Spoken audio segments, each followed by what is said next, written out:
Hey everyone, welcome back to the channel. This is one of my latest projects that I purchased. It is a 2011 Husaberg FS570. So my old one is an FE570, an Enduro. This one's a factory supermoto bike. It's got the black plastics, has a different front headlight, black seat, obviously supermoto wheels and the big brakes. And these bikes also had different suspension. It was tuned differently than the enduro bikes. And I purchased it for $1,700 Canadian, with the catch that it was not running. When I purchased this bike, it was all in pieces. The suspension and the frame and the wheels were together, but all the plastics were taken off. And most importantly, the engine was in a box disassembled. And I'll get into that now. So this is the engine as I received it, all taken apart already. And I started investigating to see what is all wrong with this motor. And I noticed all this debris on the timing side. And then I found these parts in the bin. These are the timing chain guides, all melted. The protector, I forget what this is called. I'll put it on the screen. This is all chewed up. This metal goes in here somewhere. It's all chewed up. The timing chain obviously has seen better days, and it has all melted plastic stuck in it.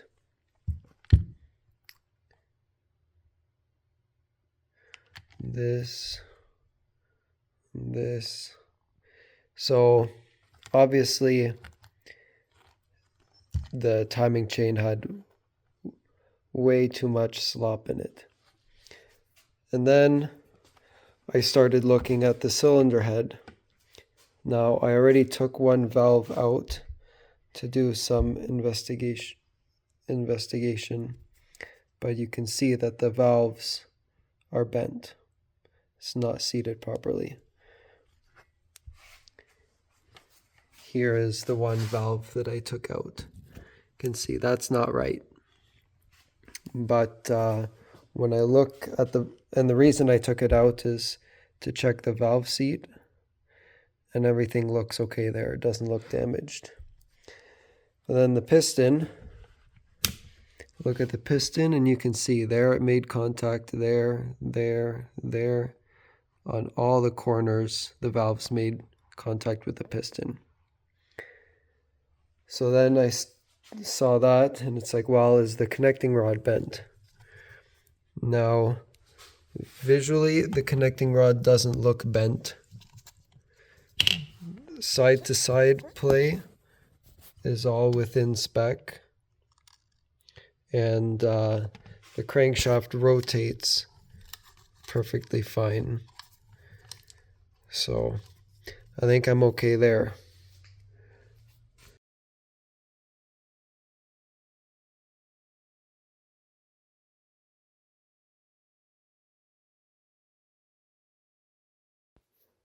So as I'm getting ready to overhaul this motor, the big thing that could shut me down is the connecting rod side to side play like this. It has no up and down play, but side to side the allowable is 0.45 to 0.6 millimeters. So I went to Canadian Tire, bought a feeler gauge, and the 0.508 millimeter is the size that's in there. So I am still within spec, which is great. Now I just need to buy an air compressor so that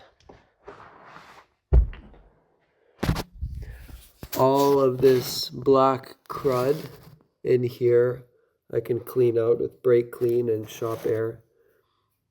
and then blow out the oil passages. Then I can reassemble. All that black stuff is from the old timing chain guides that are just absolutely shredded.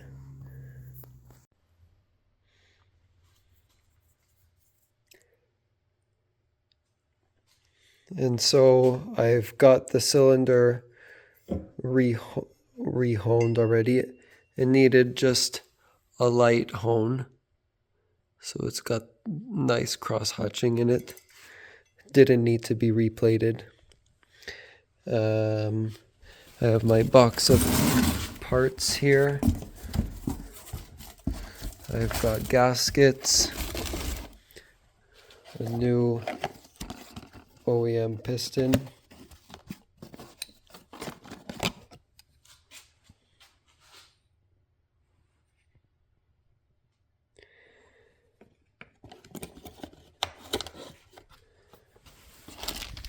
I got the new valves,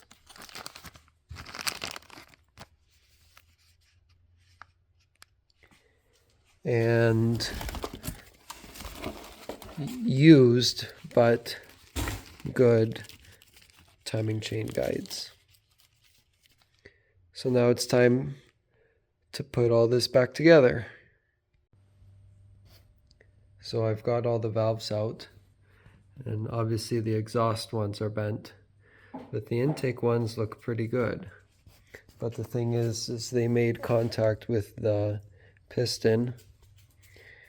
You can see there are contact points, and there are contact points. So how to check if the intake valves are bent?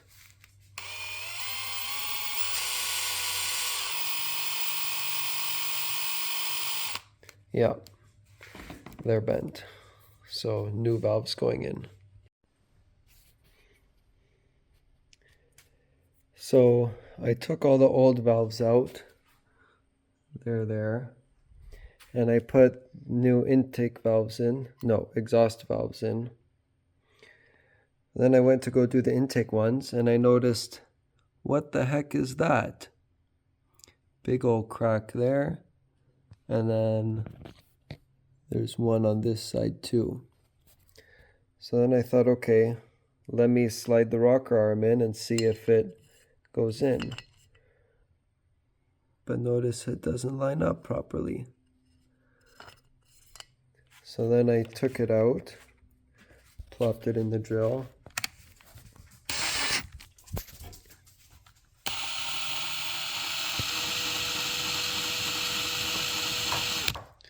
The rocker arm is bad as well.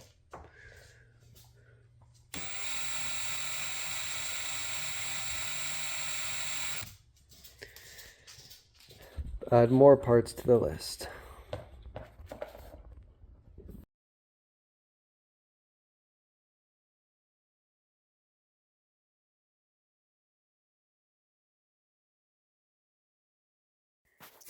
So I stopped working on the cylinder head, and I moved on to assembling this side of the engine. I installed the oil pump drives, the clutch basket, if you want to call it that. But something wasn't fitting right with all this. This I guess you can call the clutch basket, goes in here like that, but it just doesn't feel right. So then I went inside to check the parts diagram.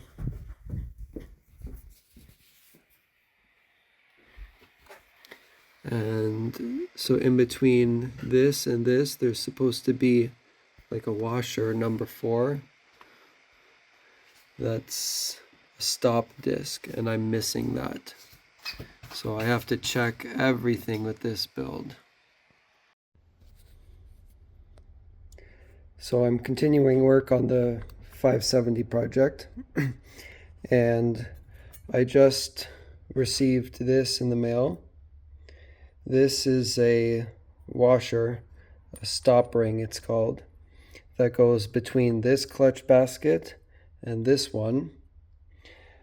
This was missing, in my parts project. So this goes in there, and then this goes on the shaft there like that. But according to the parts diagram, there's this small ring, and then there's this one.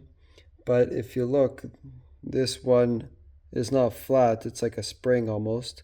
And I didn't know whether it should go in like this or like this. So I took the clutch out of my good 570 and found that the ring is supposed to go like this.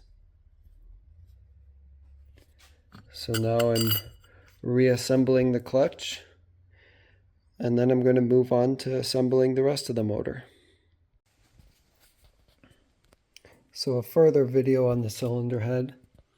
I got the cracks welded up, all the valves put in, this rocker arm shaft and rocker arm, although I might have to take this out to put the camshaft in. Most likely will, we'll see. But I've been doing some more thinking about why this cracked. Well, the intake valves are titanium and the exhaust valves are steel. So the steel valves had give to them and they bent. The titanium ones did bend, but not as much. But because of that, the force went from the valve to the rocker arm, into the rocker arm shaft, and cracked the casting where the shaft went in. And then I was looking at the shaft a little bit more, and it turns out that the shaft is actually cracked in the middle as well. But that's okay, I have a new shaft on order. And then I can file down this face here, reinstall everything, and it should be good. So while I work, Scout brings me the ball in the garage. He always goes and hides behind that rock, waiting for me to throw it. And I'll just roll it on the ground. And then he goes and gets it. And he always brings it back to the garage. I'll go back to work. No, I'm just working here. And there he goes.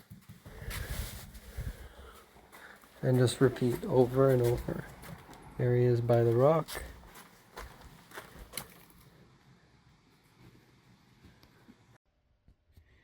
Okay, clutch cover, or clutch is back in. Clutch is back in that bike. Actually, I should probably pick that bike up so it's not lying down anymore. Now have to clean the gasket surface, slap a fresh gasket on, and then I can put this engine cover on.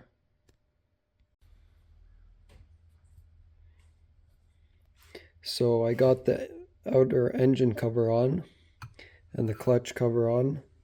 I'm going to wait to do the impeller cover until the cylinder is on. But this bolt, I left the copper washer out because that's the lock bolt that locks the crankshaft at top dead center.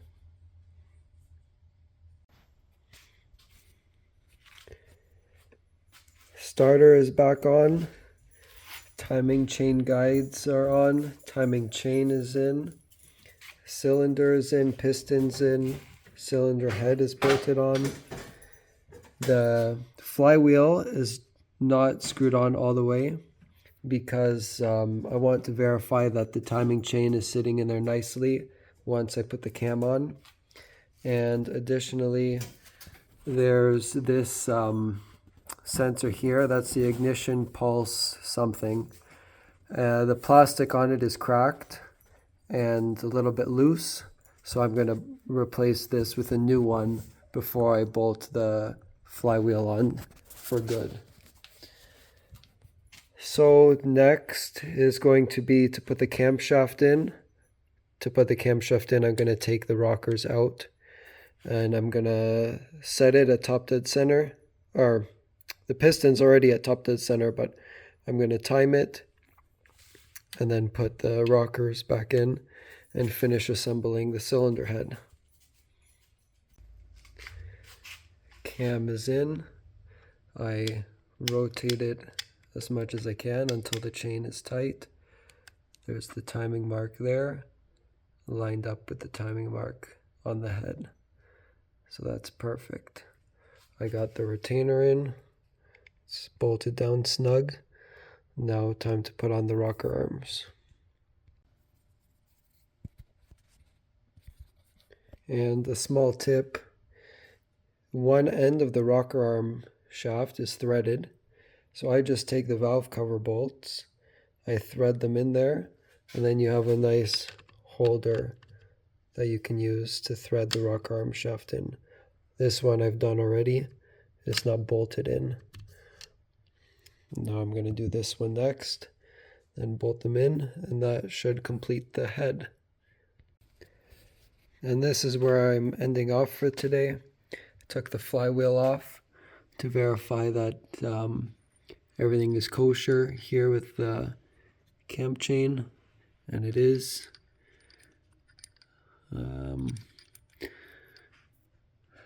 I am keeping the valve cover off because I need to put some Loctite on here, so I need to buy Loctite for that.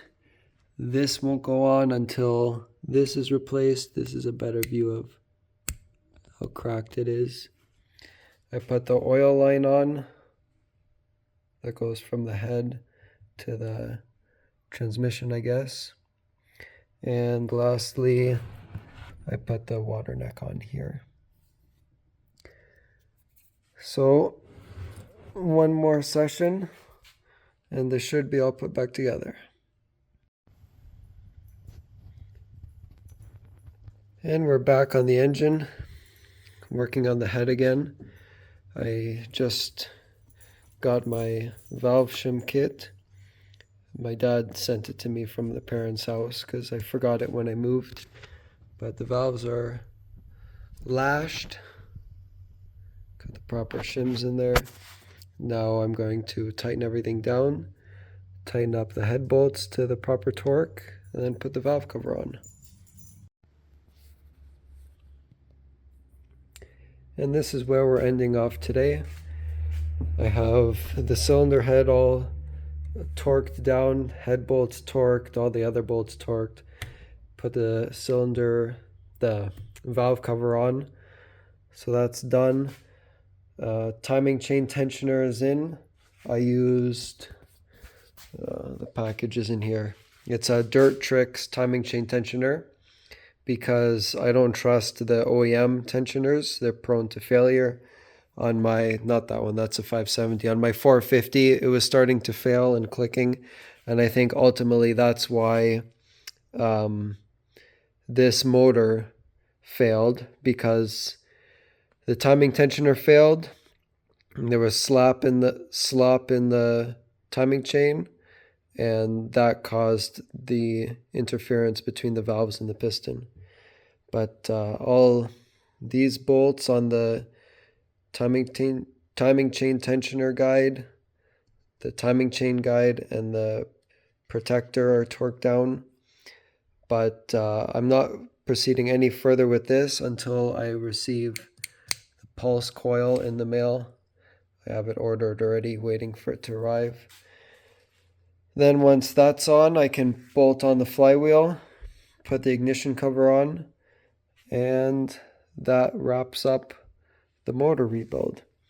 The ignition cover had a small mark in it here, and it didn't look like it cracked all the way through, but on the inside there was a crack, so I put some black RTV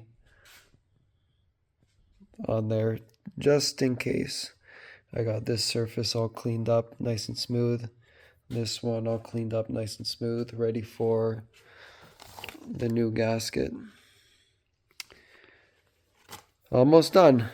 And then take the motor, put it in the bike, break it in, and then I can sell it.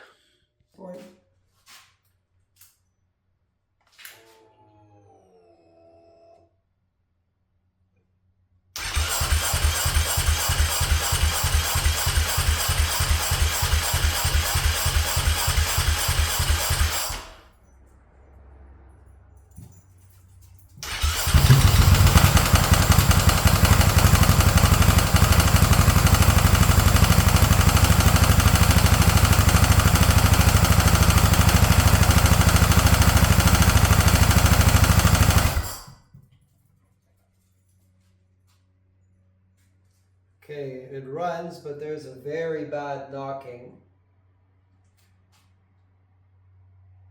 Not too sure what it is.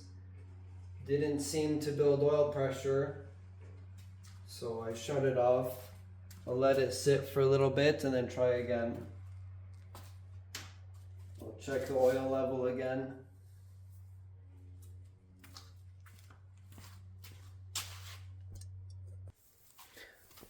Okay, disconnect the fuel pump. Spark plug's out. Ignition on.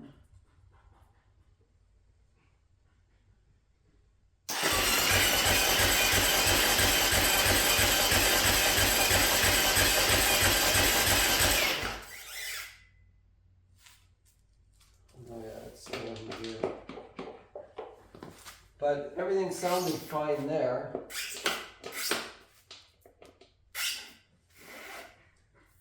So that's a good sign at least. I'll do this again. The ignition's on, spark plug's out, fuel pump's disconnected.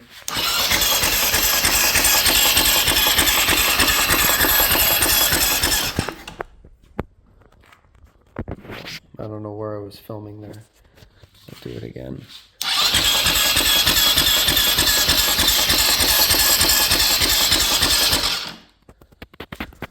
No knocks there.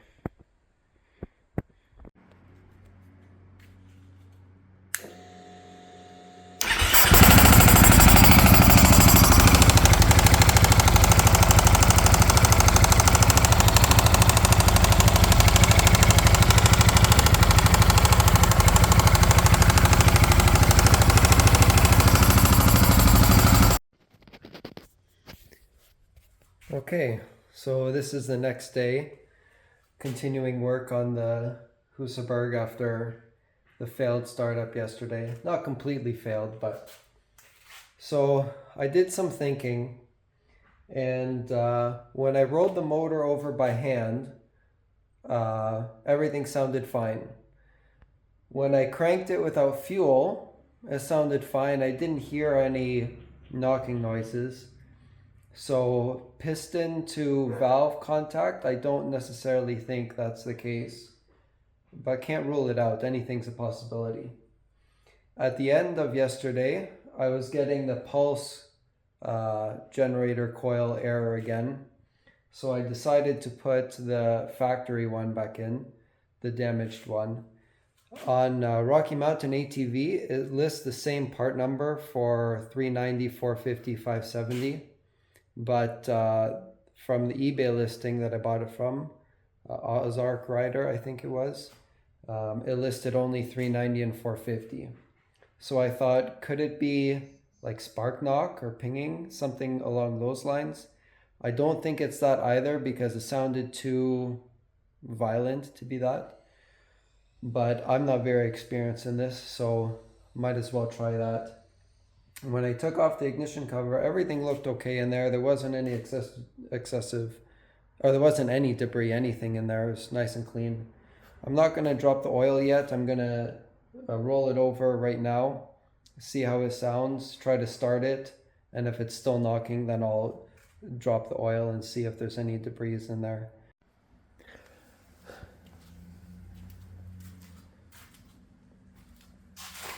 Okay, spark plug's back in.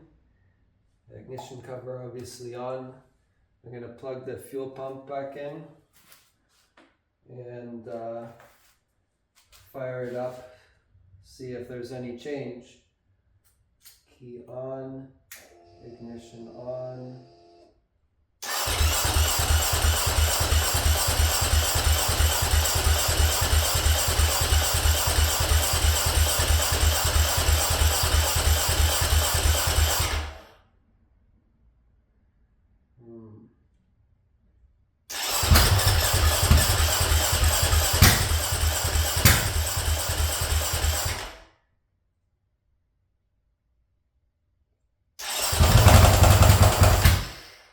No, there's still a knock.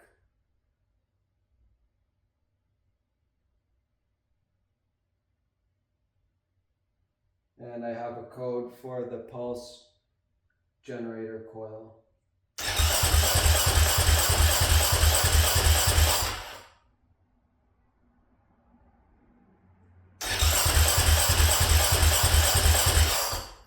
Okay, so the old one might actually be bad. And for the very brief moment it started, it was knocking a little bit.